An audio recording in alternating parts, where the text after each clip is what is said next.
देश में 3 स्तर पर चुनाव होते हैं। पंचायत प्रतिनिधि का चुनाव, विधानसभा का चुनाव और लोकसभा का चुनाव।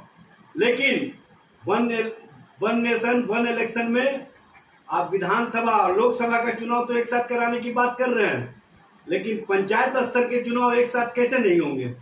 जब वो एक साथ नहीं होंगे तो वन नेशन वन इलेक्शन की बात कहीं से भी सार्थक नहीं होगा।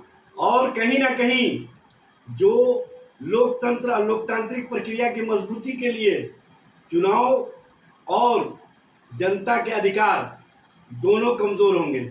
और इसके अलावा एक बात और है कि जो खर्च की बात करते हैं कि खर्च इससे कम होगा, आपने देखा होगा जब लोकसभा के चुनाव हुए तो 7-8 चरणों में चुनाव हुए और लंबी प्रक्रिया से लोगों को चुनाव में गुजरना पड़ा।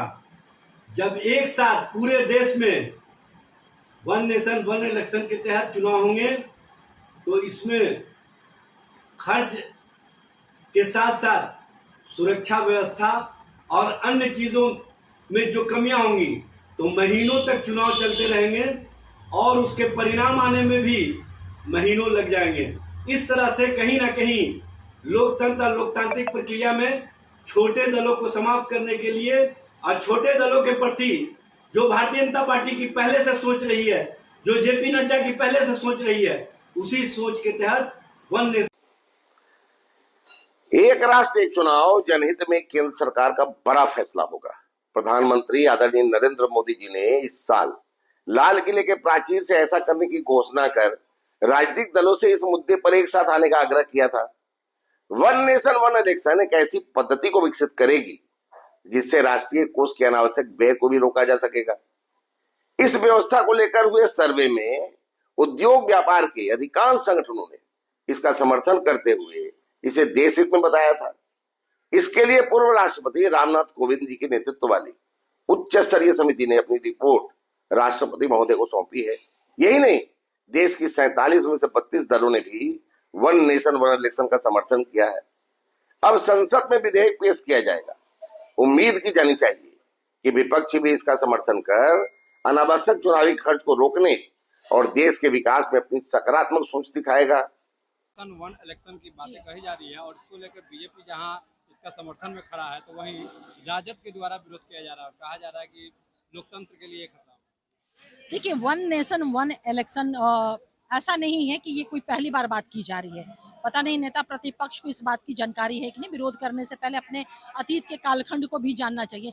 1967 तक इस देश में वन नेशन वन इलेक्शन होते रहे हैं। वन नेशन वन इलेक्शन का जो एनडीए सरकार की हमारी सोच है या लाने जा रही है, हम उसका स्वागत करते हैं। उसके पीछे एक कारण है कि देखिए, एक बार जब चुनाव होंगे तो एक तो हमेशा चुनावी मोड में हमारी सरकारें, हमारी पार्टियां, हमारे इलेक्शन कमीशन हुआ करते थे। व्यापक धन की खर्चा उसमें होती थी। हमारे जो सुरक्षा बल है, नो डाउट जब चुनाव होता है तो सुरक्षा बल को बॉर्डर से भी ला करके यहाँ चुनावी ड्यूटी में लगाया जाता है। अब सोचिए कि हमेशा उसमें वो इन्वॉल्व रहते हैं। जनशक्ति जो ह्यूमन रिसोर्स है वो हमेशा इन्वॉल्व होते रहता है चुनाव में। इसके अलावा जब चुनाव होते हैं, चुनाव की घोषणा होती है तो आचार संहिता लगाया जाता है, कोड ऑफ कंडक्ट, और उसमें क्या होता है, विकास के कार्य बाधित होते हैं। तो जब एक बार इलेक्शन हो जाएगा हमारे देश में तो एक बार ही वो सारे रिसोर्सेज इस्तेमाल होंगे, आचार संहिता नहीं लगेगा, विकास कार्य बाधित नहीं होंगे और हमारी सरकारें 5 साल तक वो स्थिर रह करके विकास के कार्यों को फोकस कर पाएंगे। तो बिल्कुल ये स्वागत योग्य निर्णय मोदी सरकार की होने जा रही है। हम सभी स्वागत करते हैं।